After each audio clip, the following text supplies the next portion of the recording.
Hi friends, what's up? Welcome to the UPSC path again. So today here we shall discuss about the weekly magazine for July 2021. तो आज यहाँ पे हम discuss करने जा रहे हैं fourth week of the July 2021 के करंट अफेयर मैगजीन्स के बारे में. So see this video from the starting to the end for the current affair subject wise. First यहाँ पे हम डिस्कस करेंगे इम्पोर्टेंट डेज के बारे में. तो इम्पोर्टेंट डेज के बारे में अगर यहाँ पे हम देखें तो कारगिल विजय दिवस है, वो 26 जुलाई को मनाया जाता है. तो इसका एम क्या रहा है? To honour the sacrifices made by our soldiers in 1999 Kargil war. तो हमें यही यहाँ पे 1999 में जो कारगिल वार हुआ था, तो जो हमारे सोल्जर्स हैं उनके द्वारा जो सेक्रीफाइस किया गया है, तो उसको देखने के लिए, ये नोट डाउन करने के लिए ये उसका एम रहा है. तो अगर हम इसमें देखें, जो कारगिल वार था वो 1999 में हुआ था. तो इसमें यहाँ पे इंडियन आर्मी ने कमांड ली थी जे एंड के में हुआ था ये. और ये नियर अराउंड चला था 60 डेज के लिए, जो कि एंड हुआ था ऑन 26 जुलाई. तो इसी नाम पे यहाँ पे कारगिल विजय दिवस इसको नाम दे दिया गया. नेक्स्ट यहाँ पे अगर हम इसके फैक्ट के बारे में देखें तो in Kargil sector of the J and India and Pakistan fought a battle. तो जो जैसा कि मैंने यहाँ पे बताया, कारगिल में जो बैटल हुई थी पाकिस्तान और इंडिया के बीच, तो उसको जो कौन सा ऑपरेशन का नाम दिया गया, ऑपरेशन इसका नाम है विजय. नेक्स्ट यहाँ पे वर्ल्ड हेपाटाइटिस डे. तो वर्ल्ड हेपाटाइटिस डे है, ये कब मनाया जाता है?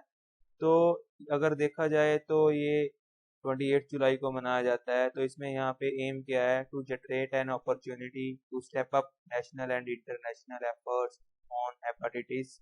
और इसकी जो थीम है वो रही है हेपाटाइटिस कैनट वेट. तो कोई भी जो डिसीज है वो वेट नहीं करता, तो यही इसीलिए इसकी जो थीम रही है. तो on this day make the people to aware about the hepatitis disease and its consequences which are people suffering from it. Next यहाँ पे अगर हम वर्ल्ड नेचर कंजर्वेशन डे के बारे में देखें, तो नेक्स्ट यहाँ पे वर्ल्ड नेचर कंजर्वेशन डे है. ये भी 28 जुलाई को ही मनाया जाता है. इसका एम क्या है? To recognise that healthy environment को सपोर्ट करने के लिए यहाँ पे इसमें यही कहा गया है कि to recognise that a healthy environment is a foundation for a stable and productive society for the future. तो इसका जो फैक्ट है, ये कंजर्व करता है, प्रोटेक्ट करता है sustainability to manage our natural resources. Next day के बारे में अगर हम यहाँ पे बात करें तो इंटरनेशनल टाइगर डे, ये भी 29 जुलाई को मनाया जाता है. तो इसमें यहाँ पे इसको ग्लोबल डे भी कहा जाता है. अगर देखा जाए, international tiger day is also known as global day. तो यहाँ पे इसका एम क्या है? तो need of for the conservation of the tigers, और इसमें यहाँ पे promote the protection of the natural habitat of the tigers. तो टाइगर्स को यहाँ पे सेव करने के लिए, उनकी प्रोटेक्शन को बढ़ाना, ये इसका यहाँ पे मेन एम है. So these are the mainly important days of the July 2021. तो इसके बाद में हम डिस्कस करेंगे यहाँ पे आर्ट एंड कल्चर के बारे में. तो आर्ट एंड कल्चर में यहाँ पे क्या क्या इम्पोर्टेंट फैक्ट्स रहे हैं, तो यहाँ पे मेनली जो फर्स्ट अगर हम देखें तो रामप्पा टेम्पल के बारे में डिस्कस किया गया है. तो ये कहाँ पे है? पहला पेलमपेट में है, तेलंगाना में. तो इसको यहाँ पे, ये टेम्पल कब का बना हुआ है अगर देखा जाए तो 13th सेंचुरी का टेम्पल है जो कि बना हुआ है. तो ये कंस्ट्रक्ट अगर देखा जाए, इसके अलावा फैक्ट है यहाँ पे कि ये कब कंस्ट्रक्ट किया गया था. तो ये अगर देखा जाए तो 1213 एडी में जो है कंस्ट्रक्ट किया गया था. तो इसको यहाँ पे यूनेस्को वर्ल्ड हेरिटेज साइट के द्वारा यहाँ पे डिक्लेयर कर दिया गया है. तो जो रामप्पा टेम्पल इन पेम्पलेट है was recently declare as UNESCO world heritage site. इसके द्वारा डिक्लेयर कर दिया गया है. तो ये डिक्लेयर किया गया है वर्ल्ड हेरिटेज कमेटी के द्वारा. ये ओनली टेम्पल है जिसका नाम है इसके स्कल्प्टर के, अफ्रीड स्कल्प्टर के नाम से पड़ा है. तो अगर यहाँ पे देखें तो this one is the presiding, इसका जो प्रिजाइडिंग डाइटी है वो रामासलिंगा स्वामी रहा है. तो इसको हम जो है रामप्पा टेम्पल भी बोला, इसको रामप्पा टेम्पल भी बोला जाता है. रामप्पा टेम्पल को जैसा कि मैंने बताया यहाँ पे वर्ल्ड हेरिटेज साइट में, यूनेस्को वर्ल्ड हेरिटेज साइट में इंक्लूड कर लिया गया है. किसके द्वारा किया गया है? तो ये जो डिसीजन है ये कब लिया गया है? तो ये डिसीजन है चाइना में लिया गया है. और ये डिसीजन है 44th session of the world heritage committee, जो कि अभी वर्ल्ड हेरिटेज कमेटी का था. 44 सेशन यूनेस्को के द्वारा। तो ये कहाँ पे हुआ था, ये भी पॉइंट नोट करने वाला है। तो ये अभी जो मीटिंग हुई थी ये कहाँ पे हुई थी, फुजोहू में हुई थी, दैट इज इन चाइना में है। तो नेक्स्ट यहाँ पे अगर हम बात करें धोलावीरा के बारे में, धोलावीरा भी है, ये भी आर्ट एंड कल्चर का ही टॉपिक है। तो Dholavira is the archaeological site of the Harappan era city. तो इसको भी यहाँ पे UNESCO world heritage site tag है वो मिल गया है। तो धोलावीरा जो है ये कहाँ पे पड़ता है, ये गुजरात में पड़ता है। तो ये फोर्थ साइट है गुजरात की जिसको यूनेस्को वर्ल्ड हेरिटेज साइट का टैग मिला है, और ये 40th है जो कि इंडिया में जो लिस्ट में आ गई है। टोटल में देखा जाए तो इंडिया में से 40th जो 40th पॉइंट है ये, अगर देखा जाए this is the 40th site from the India जो कि लिस्ट में इंक्लूड हो गई है। कि जहाँ पे मैंने धोलावीरा के बारे में बताया कि धोलावीरा है गुजरात से फोर्थ साइट है और इंडिया से 40th साइट है जो कि यहाँ पे यूनेस्को वर्ल्ड हेरिटेज इसमें जो साइट में include UNESCO world heritage site tag में इंक्लूड हो गई है। तो आफ्टर आर्ट एंड कल्चर यहाँ पे हम पॉलिटी के बारे में डिस्कस करेंगे। तो पॉलिटी में यहाँ पे अगर देखा जाए तो इम्पोर्टेंट यहाँ पे पॉलिटी के रिलेटेड तो ministry of child and women है, उसके द्वारा यहाँ पे web based launches the web based portal. तो उसके द्वारा यहाँ पे वेब बेस्ड पोर्टल है जो कि लॉन्च किया गया है। तो इसमें यहाँ पे PM cares for the children scheme है जो कि इंक्लूड हुई है। तो यहाँ पे जो 18 to 23 जो पर्सन है जिनके पेरेंट्स की डेथ हो गई है किसी कारण, तो कारणवश जो स्टूडेंट छोटे हैं उनको यहाँ पे 10 लाख रुपीस मिलेंगे और उनके नाम पर जमा कर दिए जाएंगे, और आफ्टर 18 to 23 उनके 5 इयर्स की स्टडी करने के लिए यहाँ पे मिलेंगे। तो यहाँ पे वेब पोर्टल है वो लॉन्च कर दिया गया है। तो जो भी स्टूडेंट्स हैं जिनके पेरेंट्स की किसी कोविड के कारण डेथ हो गई है, पेरेंट्स दोनों ही नहीं रहे हैं, तो वो यहाँ पे इस वेबसाइट पे यहाँ पे PM care for children .in पे रजिस्टर कर सकते हैं। और किसी अदर को भी पता हो कि उनके पेरेंट्स की डेथ हो गई है तो वो उन चाइल्ड्स के बारे में उन चाइल्ड्स का नाम यहाँ पे रजिस्टर कर दे ताकि उनको इन फ्यूचर पूरी लाइफ में बेनिफिट मिल सके। इसके बाद यहाँ पे अगर देखा जाए तो Puri Puri became the first city in the India. Puri ये है कहाँ पे है, ये उड़ीसा में है। तो ये फर्स्ट सिटी है इंडिया का बन गया है जिसमें हाई क्वालिटी ड्रिंकिंग वाटर है जो कि on the tap 24 hour basis वहाँ की पॉपुलेशन को पीपल्स को करवाया जा रहा है। तो नेक्स्ट यहाँ पे अगर हम देखें तो यहाँ पे आईपीएस ऑफिसर की बात की गई है जो कि 84 बैच के ऑफिसर हैं।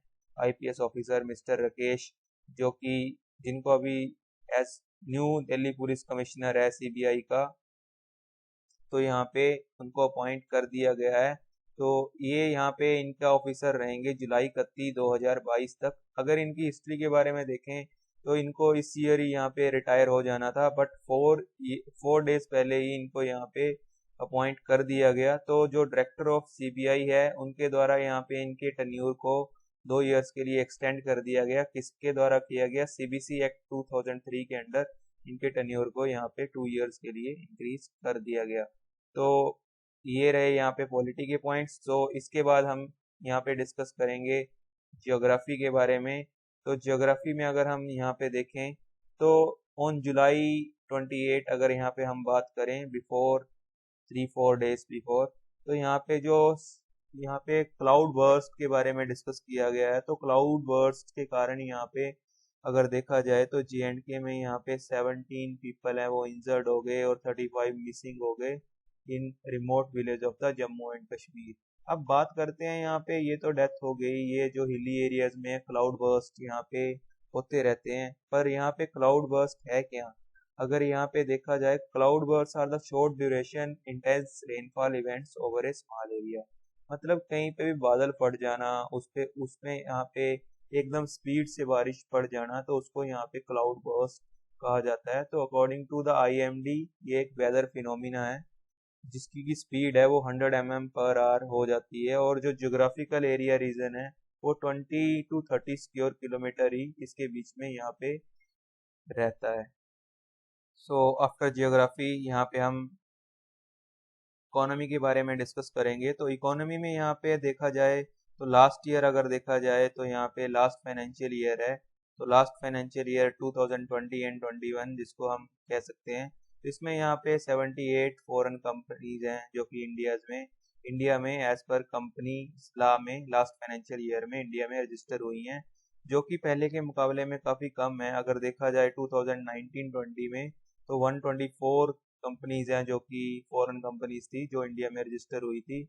और अगर इसके अलावा भी 2018-19 में देखा जाए तो 118 कंपनीज थी जो रजिस्टर हुई थी। बट ड्यू टू कोविड के टाइम पे अगर देखा जाए तो 78 फॉरेन कंपनीज हैं जिन्होंने यहाँ पे इंडिया के कंपनीज लॉ में लास्ट फाइनेंशियल ईयर रजिस्टर किया है। नेक्स्ट यहाँ पे अगर देखा जाए तो इंटरनेशनल मॉनेटरी फंड के बारे में अगर हम बात करें तो इसका जो एक्सपेक्टेशन की जा रही थी वो पहले एक्सपेक्टेशन की जा रही थी इंटरनेशनल यहाँ पे इंडिया के जीडीपी ग्रोथ की। तो ये एक्सपेक्ट किया जा रहा था कि जो इंडिया का जीडीपी ग्रोथ है इन फाइनेंशियल ईयर 12.5% तक उठ जाएगा। बट इंटरनेशनल मॉनेटरी फंड है उसने यहाँ पे इंडिया का जीडीपी ग्रोथ है वो 300 पॉइंट बेसिस पे कट करके बता दिया है कि यहाँ पे जो 9.5% ही देखने को मिलेगा एज पर प्रोजेक्शन इन अप्रैल 2022।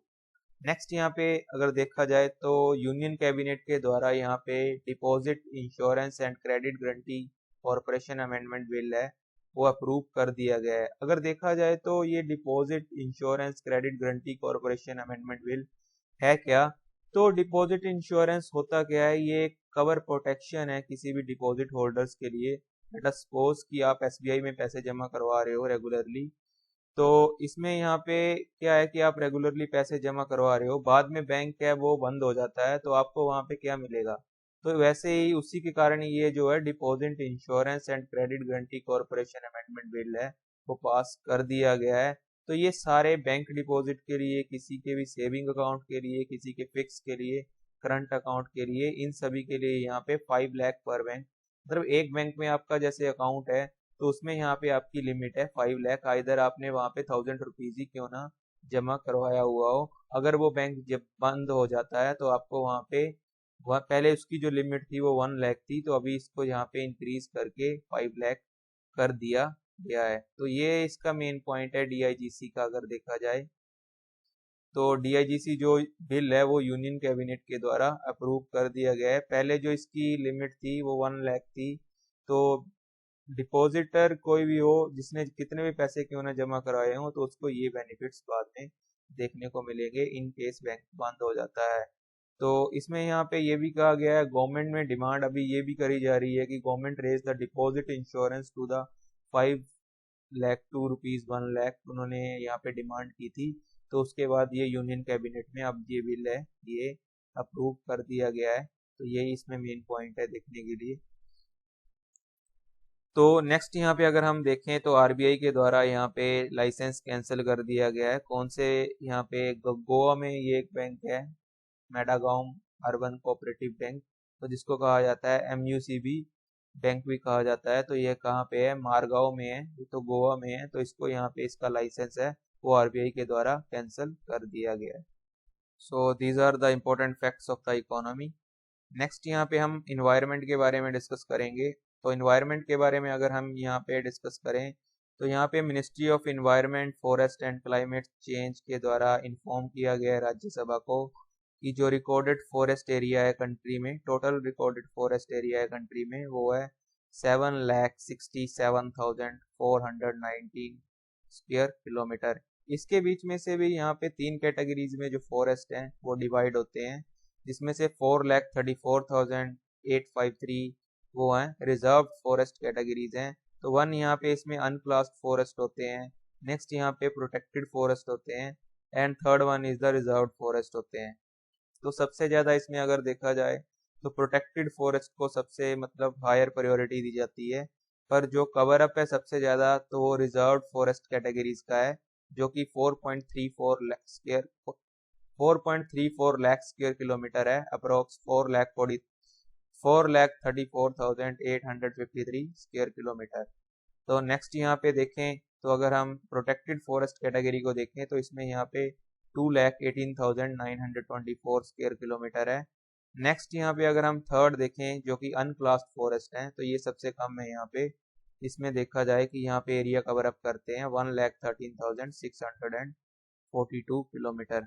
तो इसके अलावा नेक्स्ट पॉइंट अगर देखा जाए तो हमारे यहाँ पे कवर अप में तो ये टोटल बेसलैंड कंट्री में कितनी है, तो बेसलैंड को कंट्री में देखा जाए तो 5,57,665 स्क्वायर किलोमीटर है। अब यहाँ पे बेसलैंड का मतलब ये नहीं है कि किसी भी मतलब बेसलैंड वो चीज बेस्ड हो रही है।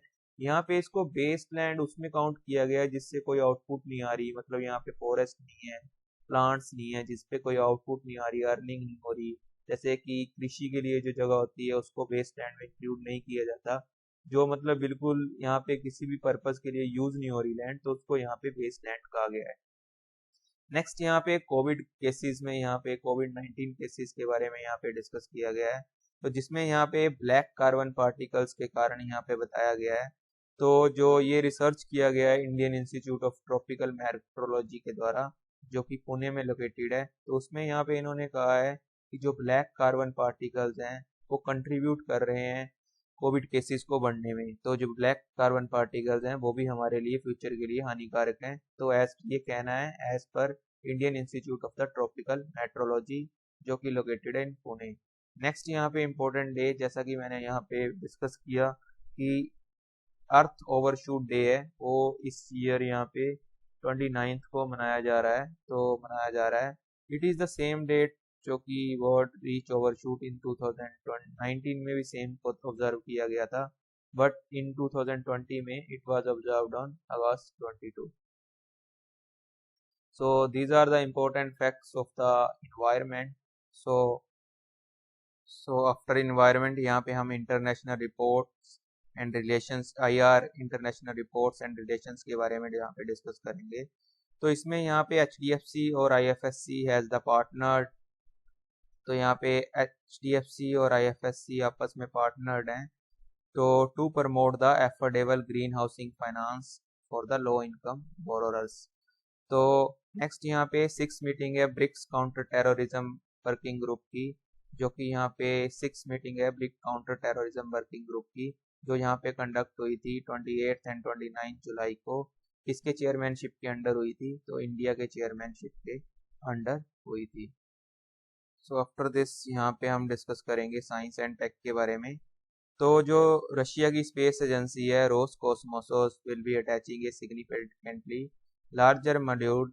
तो यहाँ पे इसको क्या नाम दिया गया है, यहाँ पे नौका। तो which will serve as a countries main research facility on the space station. तो नौका यहाँ पे है क्या, नौका जो है लॉन्च किया गया था फ्रॉम द वैकनर कोस्मोड्रोम के द्वारा। तो फ्रॉम द वैकनर कोस्ट्रोम में, तो ये कहाँ पे लॉन्च किया गया था, कजाकिस्तान में, जो कि मेनली यहाँ पे लॉन्च किया गया था। तो कब लॉन्च किया गया था, ये 21 जुलाई को यहाँ पे लॉन्च किया गया था। अगर यहाँ पे हम पीर्स का नाम देखें, पर्स, पर्स का मीनिंग पेयर इन रशियन, पर्स का मीनिंग होता है पेयर इन रशियन। तो ये यहाँ पे इसीलिए इसको नौका का नाम दिया गया है। ये रशिया की स्पेस एजेंसी है, तो इसको इसी के द्वारा यहाँ पे रिप्लेस किया जाएगा। नेक्स्ट यहाँ पे अगर देखें तो NASA is set to launch a large infrared James dotted primary observatory for the upcoming decade. तो आने वाले 10 सालों में इसको यहाँ पे नासा के द्वारा लॉन्च किया जाएगा। तो this one is the main point for the science and tech. तो यही सारी चीजें यहाँ पे इम्पोर्टेंट थी, जैसा कि हमने यहाँ पे सब्जेक्ट वाइज सब्जेक्ट यहाँ पे डिस्कस किया। So if you like the video, then press the like button. Thanks for watching and don't forget to subscribe the channel. और आप यहाँ पे हमारे साथ जुड़ सकते हैं as Facebook UPSC path, Facebook नाम पे चैनल है, यहाँ पे पेज है, उसके थ्रू भी यहाँ पे आप हमारे साथ जुड़ सकते हैं। देन इंस्टा पे भी यूपीएससी पाथ का यहाँ पे पेज क्रिएट किया गया है। और टेलीग्राम पे आपको यहाँ पे ग्रुप में वीडियो के साथ पीडीएफ भी देखने को मिलती रहेगी। तो आज के लिए फ्रेंड्स यहाँ पे इतना ही। सो वीडियो को लाइक करना और चैनल को सब्सक्राइब करना ना भूलें। सो आज के लिए यहाँ पे इतना ही। So have a good day.